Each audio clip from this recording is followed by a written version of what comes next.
アメリカに住む日系アメリカ人のタカシという青年がいました。タカシはずっと日本に住むことを夢見ていました。いつも本や映画で見ていた日本の文化や美しい風景に魅了され、いつか自分もその国に住んでみたいと強く思っていました。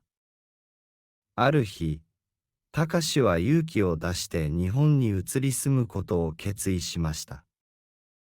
日本での生活費が心配でしたが、タカシは空き家と呼ばれる古い家を買うことにしました。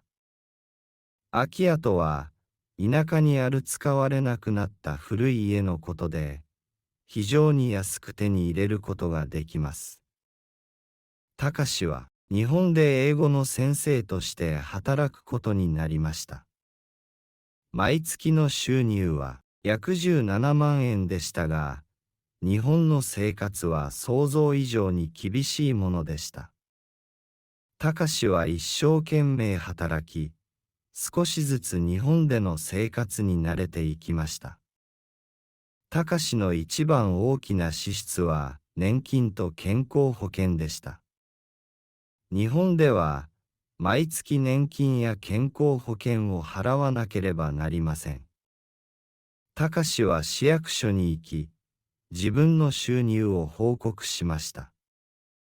その結果、初めの年は年金を免除してもらえましたが、翌年からは毎月約1万6000円の年金を払うことになりました。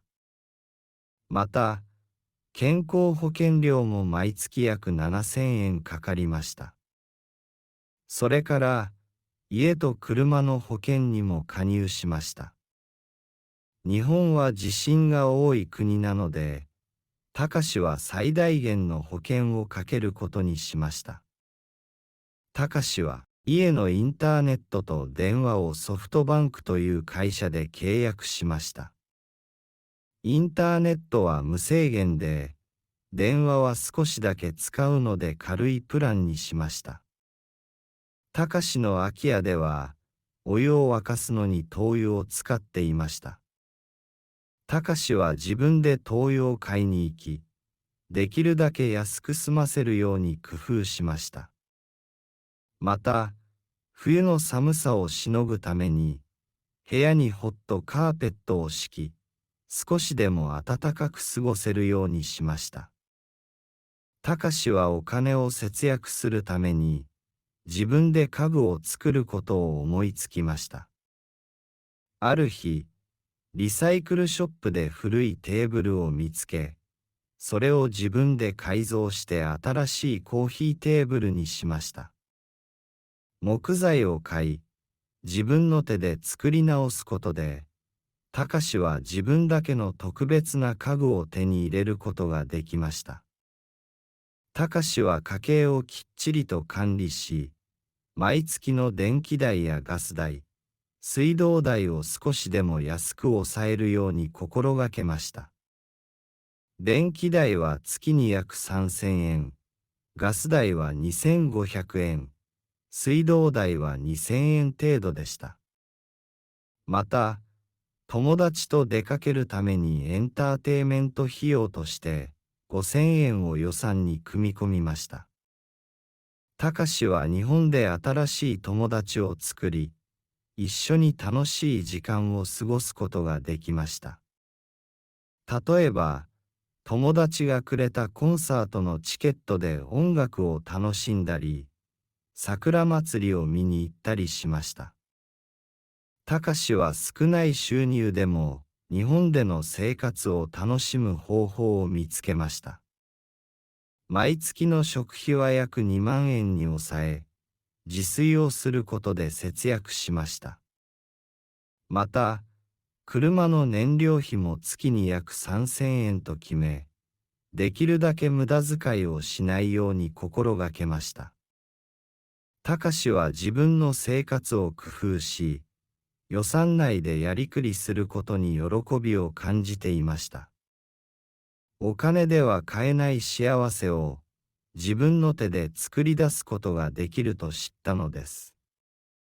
こうしてタカシは日本の田舎で空き家に住みながら、自分らしい生活を築いていきました。そして、自分の努力と工夫で、日本での夢の生活を実現することができたのです。今回も聞いてくれてありがとうございました。では、次回また会いましょう。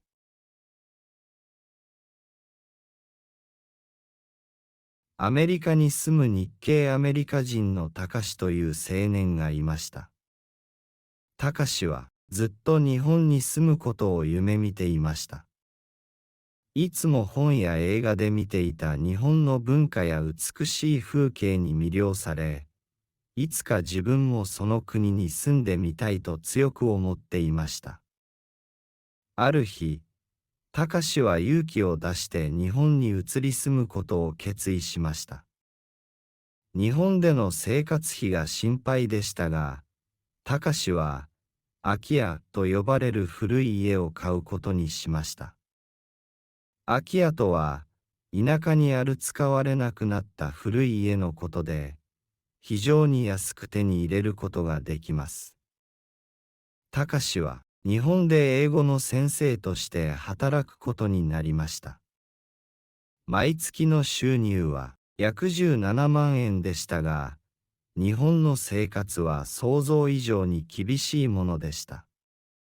たかしは一生懸命働き、少しずつ日本での生活に慣れていきました。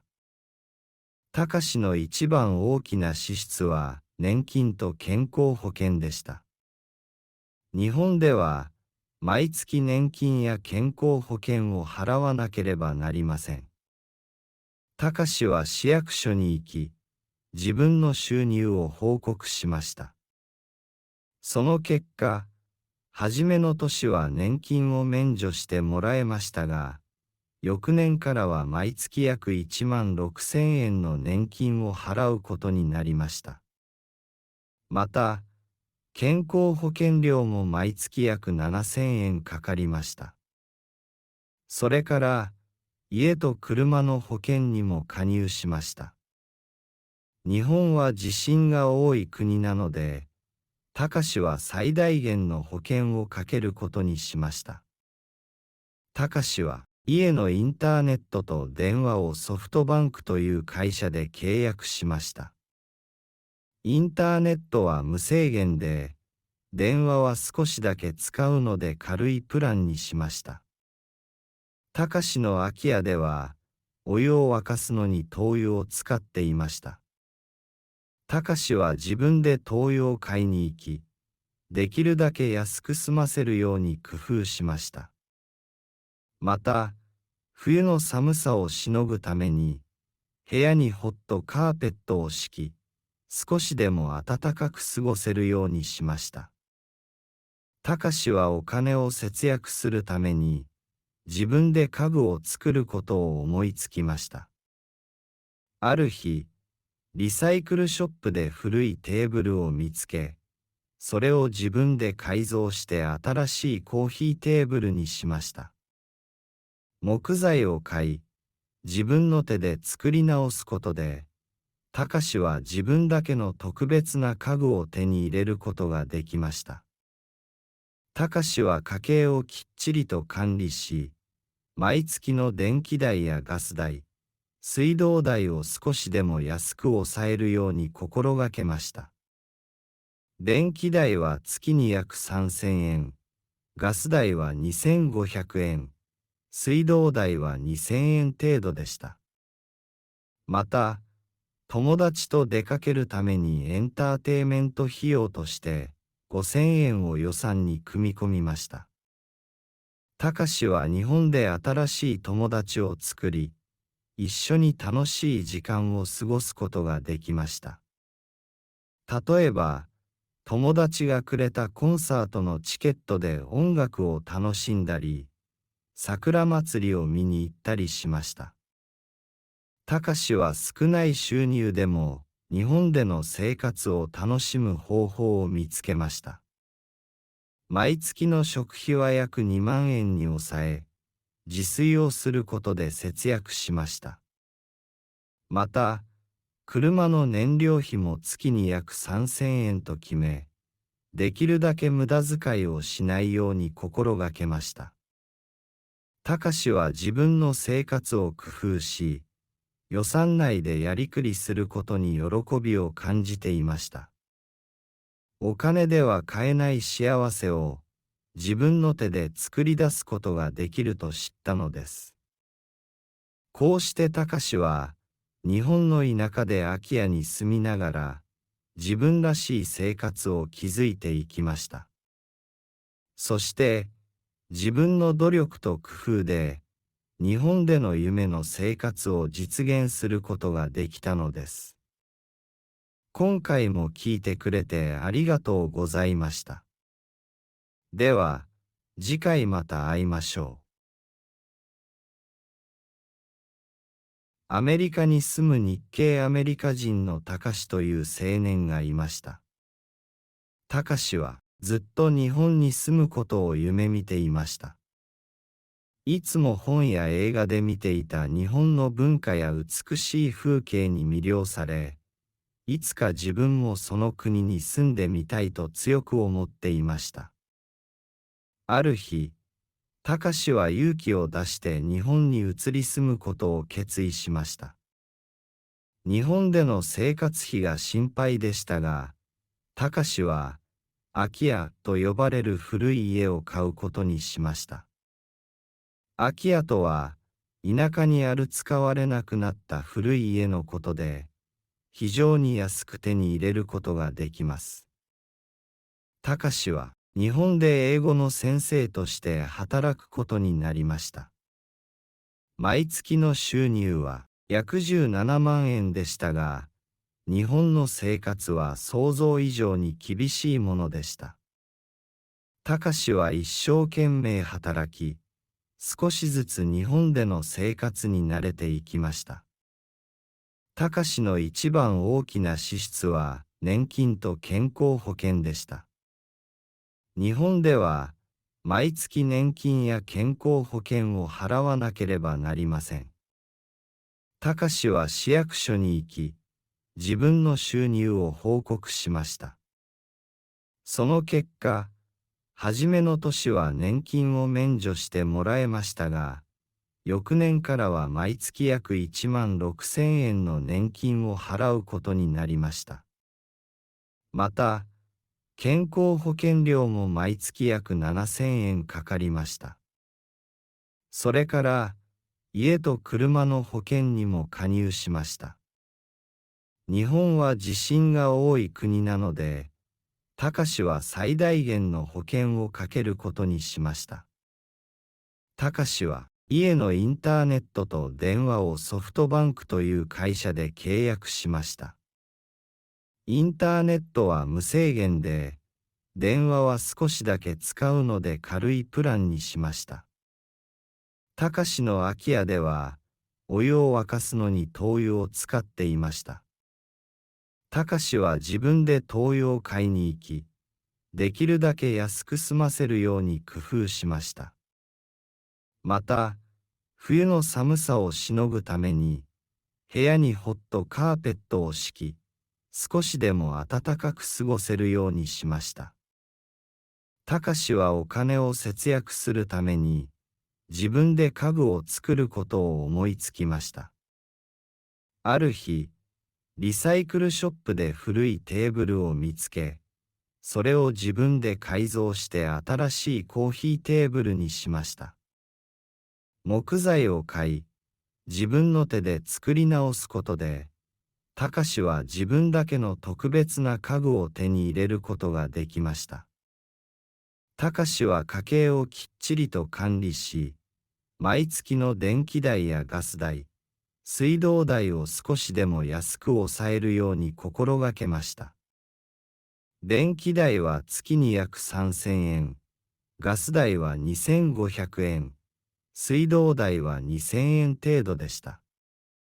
また、友達と出かけるためにエンターテイメント費用として5000円を予算に組み込みました。たかしは日本で新しい友達を作り、一緒に楽しい時間を過ごすことができました。例えば、友達がくれたコンサートのチケットで音楽を楽しんだり、桜祭りを見に行ったりしました。たかしは少ない収入でも日本での生活を楽しむ方法を見つけました。毎月の食費は約2万円に抑え、自炊をすることで節約しました。また、車の燃料費も月に約3000円と決め、できるだけ無駄遣いをしないように心がけました。たかしは自分の生活を工夫し、予算内でやりくりすることに喜びを感じていました。お金では買えない幸せを自分の手で作り出すことができると知ったのです。こうしてたかしは日本の田舎で空き家に住みながら自分らしい生活を築いていきました。そして自分の努力と工夫で日本での夢の生活を実現することができたのです。今回も聞いてくれてありがとうございました。では、次回また会いましょう。